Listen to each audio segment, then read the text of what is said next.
أعوذ بالله من الشيطان الرجيم بسم الله الرحمن الرحيم الحمد لله رب العالمين والصلاة والسلام على أشرف الأنبياء والمرسلين أبي القاسم مصطفى محمد اللهم صل على محمد وآل محمد وعجل فرجهم وعلى آله الطيبين الطاهرين وأصحابه الميامين ومن تبعهم بإحسان إلى قيام يوم الدين أستغفر الله العظيم وأتوب إليه والحمد لله جعلنا من المتمسكين بولاية أمير المؤمنين سلام الله عليه سبحان من لا يعتدي على أهل مملكته سبحان من لا يأخذ أهل الأرض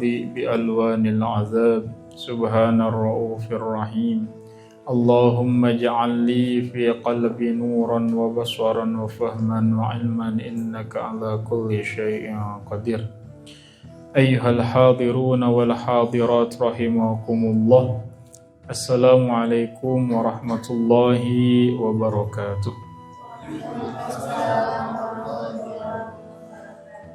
Alhamdulillah kita bisa berjumpa kembali di malam Rabu setelah kita bermunajat kepada Allah dengan wasilah-wasilah Rasulullah serta A'immatul Athhar salamullahi alaihim ajma'in untuk mengisi kekosongan di malam yang penuh berkah ini. Insyaallah seperti biasa setelah doa tawassul kita akan mendengarkan satu hikmah dalam kitab Nahjul Balaghah, dan juga insyaallah kalau ada waktu kita akan lanjutkan lagi pembahasan kita dalam khutbah yang pertama dalam kitab Nahjul Balaghah. Di malam Rabu yang kemarin kita sudah membahas hikmah yang kedua, dan insyaallah malam ini kita akan mengawali dengan hikmah yang ketiga. Wa qala alaihi salam al-bukhlu arun wal jubnu man qaswatun wal faqru yukhrisul fatina an hujjatih wal muqillu gharibun fi baldatihi. Al-Imam Ali salamullahi alaih berkata, kekikiran ya atau kebodohan ya adalah sumber malu. Kemudian sifat pengecut adalah cacat. Kemiskinan ya menggagalkan ya orang cerdas membela dirinya, dan yang terakhir orang yang melarat adalah orang asing di kotanya sendiri. Ini kalau dilihat secara terjemahan dalam bahasa Indonesia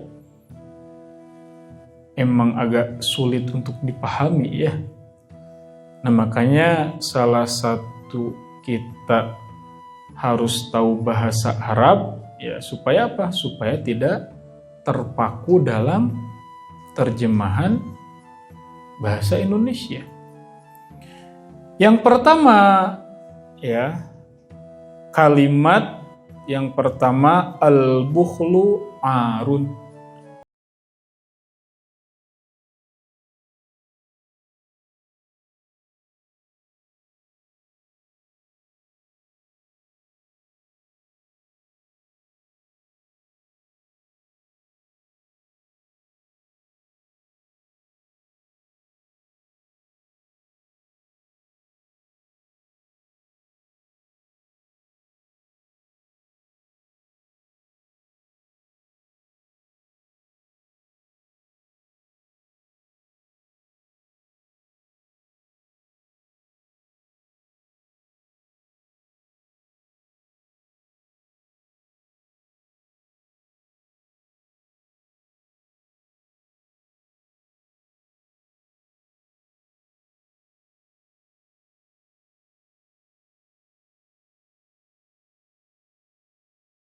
orang yang tidak menggunakan busana atau telanjang malu. Itu manusia. Kalau bukan manusia berarti tidak malu. Terus Ustaz, maksudnya apa al-bukhlu arun? Ya. Kalau kita melihat secara maknanya adalah segala aspek kekikiran, segala aspek ya pelit dalam hal apapun itu. Dalam tenaga, dalam pikiran, dalam harta, dalam materi, dalam hal apapun itu. Di mana-mana orang yang bakhil, di mana-mana orang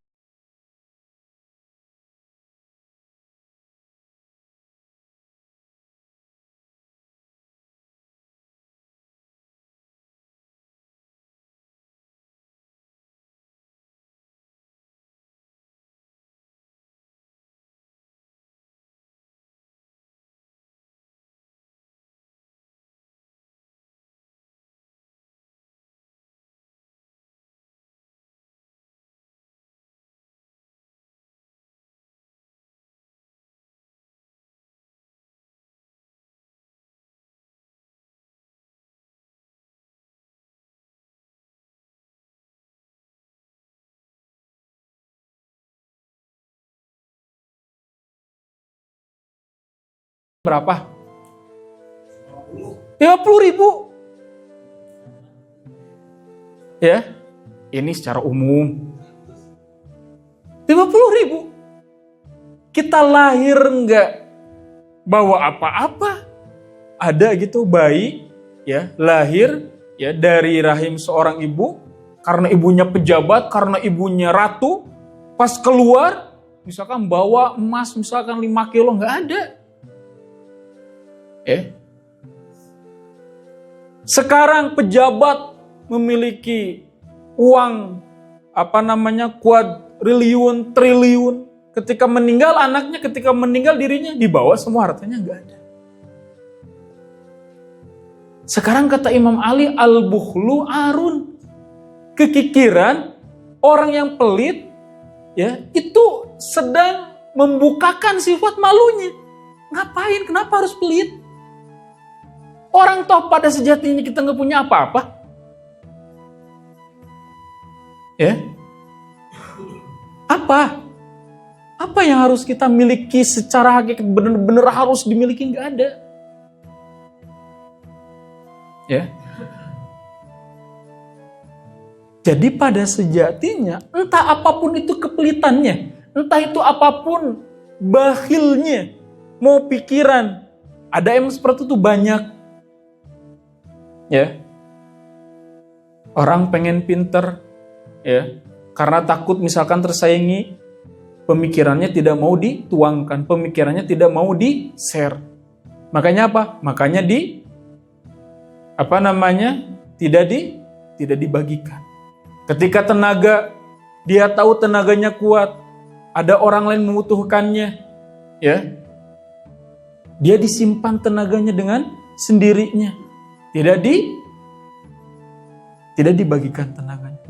Begitupun juga dengan hartanya. Ya. Nah ini. Ya. Ingat. Sore kita berbicara apa? Berbicara apa? Berbicara apa? Kebaikan.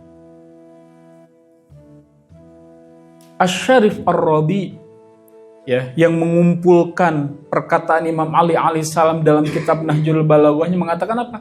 Mengatakan bahwa jangan sampai kita menjadi orang-orang yang dikategorikan apa? Memanfaatkan dunia. Maksudnya mencari manfaat di dalam dunia. Maksudnya apa? Maksudnya adalah bahwa pada hakikatnya manusia ini hanya menyimpang, hanya melihat, kemudian apa? Hanya menggali amal perbuatan yang baik, ya. Dan di dunia ini tidak dijadikan hidup pada sejatinya, ya. Makanya ulama mengatakan apa? Mengatakan bahwa zuhud adalah kita boleh bisa memiliki apapun itu, tapi apa? Tidak boleh terikat. Nah ini al-bukhlu arun itu seperti itu. Ya, makanya kita tidak boleh kikir. Kita tidak boleh pelit dalam hal apapun. Ya. Kemudian wal jubnu man qaswatun. Ya. Sifat pengecut adalah cacat man qaswatun dari naqasoyan kusu naksun man qaswatun itu artinya kurang. Ya. Naqisun itu kurang, berarti kalau kurang apa? Tidak sempurna, tidak baik. Ya. Al-jubnu, ya. Makanya kalau orang-orang Arab yang tidak memiliki keberanian, berani itu bahasa Arabnya syuja'ah. Kalau pengecut bahasa Arabnya jabin. Sama, jabin itu jubnun. Ya. Ya. Jubnun, al-jubnu, jabin pengecut.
Tunggu tuh ini. Dia mengatakan A, siap A. Pas dari oke, siap. Di hari H kita harus A. Pas dari H, dia apa? Pura-pura sakit. Pura-pura sakit loh ya, bukan sakit beneran. Pura-pura sakit. Izin keluar kota, padahal ada di rumahnya. Ya. Oh itu keluarga ada yang meninggal, padahal tidak ada. Itu pengecut namanya. Orang yang lari dari tanggung jawabnya, maka apa? Maka itu namanya pengecut. Itu yang disebut dengan jubnu. Al-jubnu itu seperti itu. Sekarang diri kita, posisi santri dan santria sebagai pelajar. Tahu setiap hari dari Senin sampai Minggu, dari pagi sampai malam. Kemudian di suatu hari tidak melaksanakan kegiatan pondok pesantren di sini tanpa ada alasan yang masuk akal, maka apa? Maka disebut pengecut bagi dirinya. Perhatikan itu dengan baik. Kita sebagai suami, ya, lahan contohnya, ini contoh saja. Di luar lahan pekerjaan banyak. Dan tanggung jawab suami adalah mencari nafkah. Tapi dia tidak mau menanggung tanggung jawab untuk mencari nafkah. Maka apa? Maka suami tersebut pengecut. Cacat. Ya, disebut dengan nakis, disebut dengan mankoswatu. Ini seperti itu, tidak sempurna dia. Kenapa? Karena dia lari dari suatu tanggung jawab, karena dia lari yang disebut dengan pengecut itu.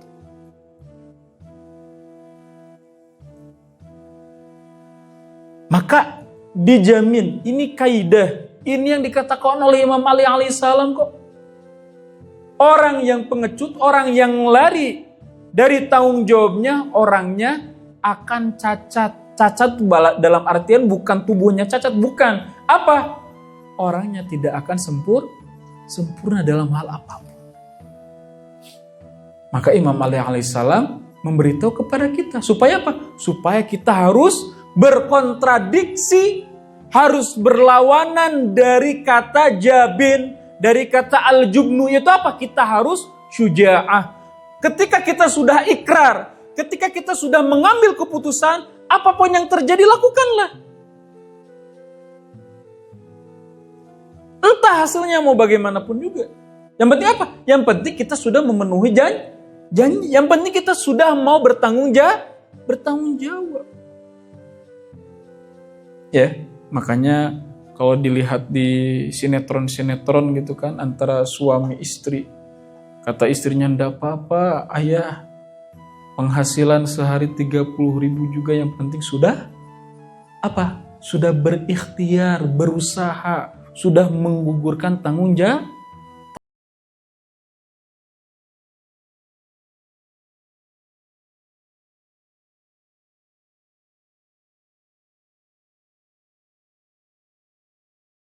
Dia mendapatkan upahnya itu bukan apa nilai plusnya. Dia sudah melakukan syuja'ah. Dia sudah melakukan apa? Sesuatu sifat kelaki-lakian. Ya. Rasa tanggung jawabnya dia harus dijalankan. Kan seperti itu. Ya begitupun juga dengan seorang perempuan, banyak ya tanggung jawabnya banyak. Kemudian wal faqru yuhrisul fatina an hujjatih. Ya. Kemiskinan menggagalkan orang cerdas ya membela dirinya. Nah ini aduh ya Allah ya Rahman ya Rahim.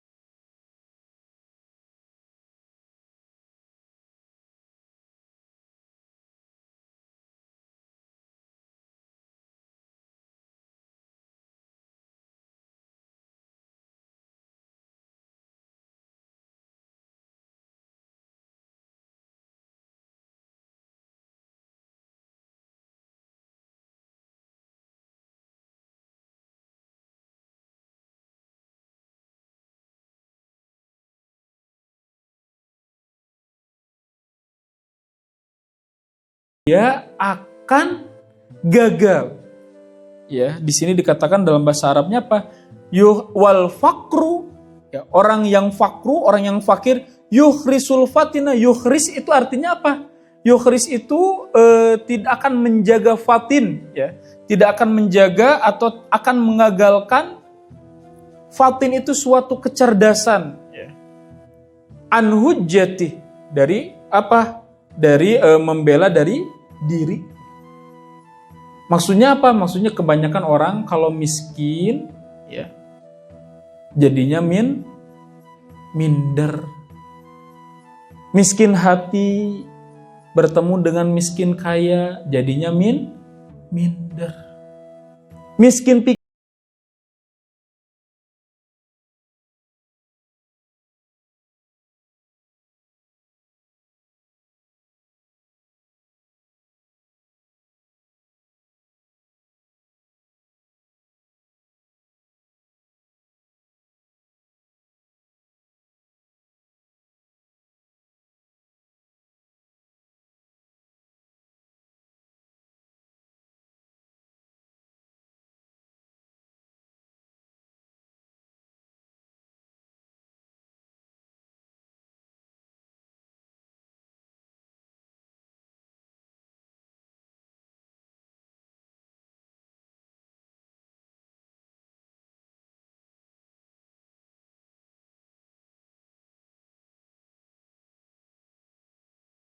Gharibun fi baldatih.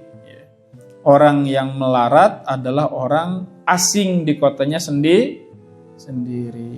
Mukillu.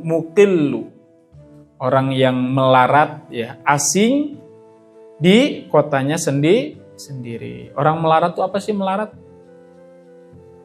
Hah? Sengsara. Ya. Sengsara di sini bukan berbicara sengsara harta.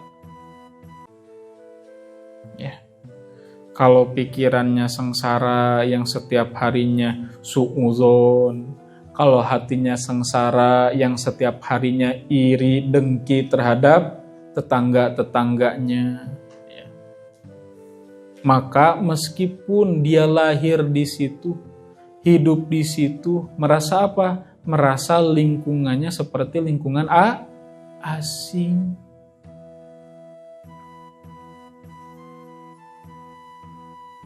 Ya, makanya kalau nggak tahu nih Pak dosen di itu atau Sakakajoy di perumahan kayak gitu apa enggak? Kebanyakan sih kalau yang Anda tahu di perumahan-perumahan itu kebanyakan pada cuek, ya. Kenapa? Ya karena tidak memiliki suatu keharmonisan dalam bertetangga. Jadi tidak tahu. Bahkan waktu Ana lihat di Balai Endah di GPA, ya, datang wala salam wala apa. Kemudian rumahnya dijual wala kalam wala apa. Padahal tetangga pinggiran loh rumahnya. Ajib. Ya kan? Nah itu, kenapa? Emang kita bisa nggak bertetangga baik-baik gitu kan, saling menyapa, kemudian saling tukar makanan, contohnya gitu kan? Bisa nggak kalau seperti itu? Bisa. Nah orang-orang seperti itu biasanya kaya dia. Kaya pikiran, kaya hati, kaya. Harusnya kan seperti itu. Kenapa? Karena kita disuruh oleh Rasulullah supaya apa? Supaya memperhatikan juga tetangga. Ya, Sayyidah Fatimah mengatakan apa? Al-jar sumad dan yang disebut tetangga secara bahasa ya tetangga yang berada di rumah kita. Ya kan? Jadi jangan sampai kita lahir di situ akan